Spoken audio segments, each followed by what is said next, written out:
Welcome to Prajim Technologies. I am Venkat. This is part 11, switch statement in C Sharp. In part 10, we have seen how if statements work in C Sharp. So in this session, we will learn switch statement, break statement, and goto statement. So when do we actually use switch statement? Actually, multiple if-else statements can be replaced with a switch statement. If you look at this slide, on the left-hand side, we have multiple if-else if statements which are actually replaced by a switch statement. Let's look at an example. Let's prompt the user to enter a number. So please enter a number. And once the user has entered the number, we'll go ahead and store it in a variable called user number. So we read that number that the user has entered from the console, and we need to convert that to integer, and we use the int.parse method to do that job for us. So once you have the number that the user has entered, you can basically make use of switch statement. First, let's write the program using if statement. If user number equal to 10, then we can say console.writeLine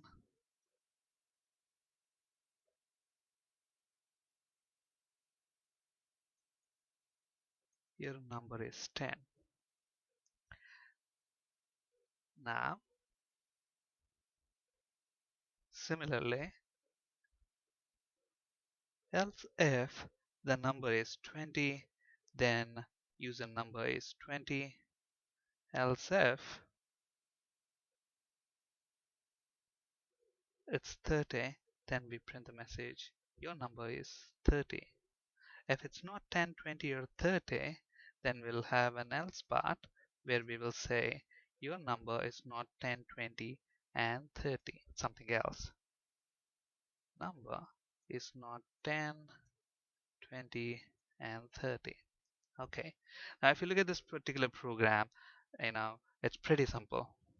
So let's go ahead and run that. So please enter a number. We are asking the user to enter a number.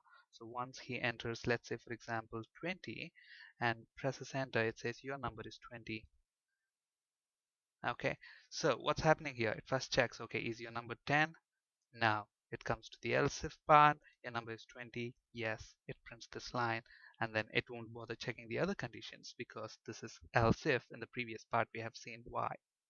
Okay, now this entire if else if section can actually be replaced with a switch statement. So let's see how to do that. So instead of using that multiple if else statements, I can say switch, and I want to switch on this user number. Okay, so switch on the user number, and now the value in that user number can be any integer. So my case statement should actually be an integer. For example, it can be 10. So if it is 10, what is it that you want to do?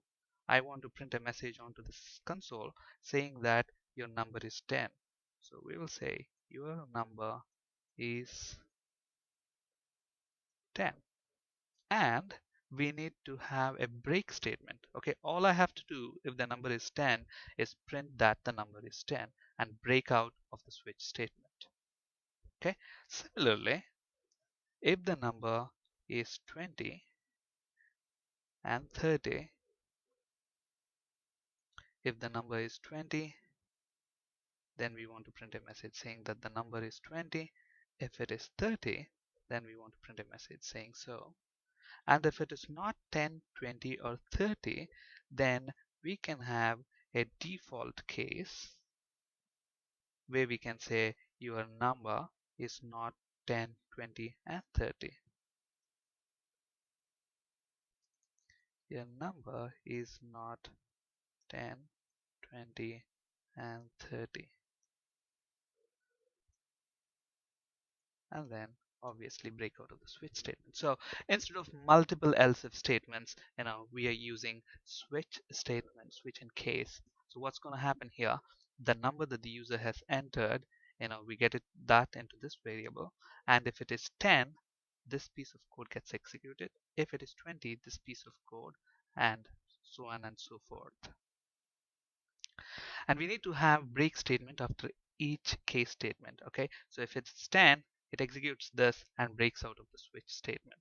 So if I go ahead and run this program, and if I enter, let's say 20, so it comes to that piece, 20, executes that line and breaks out of the switch statement. So break statement, why do we use it?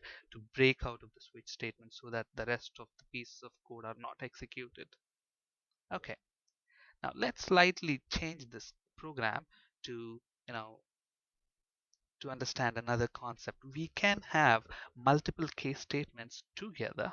Actually, I can remove that, and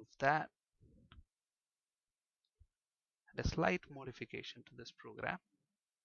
So I'm saying case 10, 20, and 30, your number is 30. Instead of hard coding that, what I can do is I can use a placeholder, and then if it is 10, 20, or 30, print that number.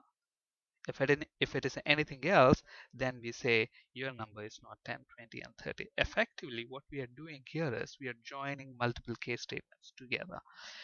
Now, this case statement doesn't have any code. This case statement doesn't have any code. The only code that's present is on this case statement. So if the user number is 10 or 20, what's going to happen? It comes here, there's no code to execute, so it falls to this, and there's no code to execute here as well, so it falls to this code, this case, and then executes this code. So for case 10, 20, or 30, the same piece of code gets executed. So it's possible to combine case statements together like this if you want the same piece of code to be executed for those conditions. Okay, so now if I go ahead and run my program, there isn't going to be any visible difference except that we have structured that a little different. So if I go ahead and enter 20, your number is 20. All right. So we have seen how to replace multiple if-else statements with a switch statement. Now we also have seen how to join multiple case statements together. And now we will understand goto statement. Actually, we'll create a productive, a simple practical application, maybe a coffee purchasing program. Okay, this is going to consume a little of time, so we will do that in our next session. Thank you for listening. Have a great day.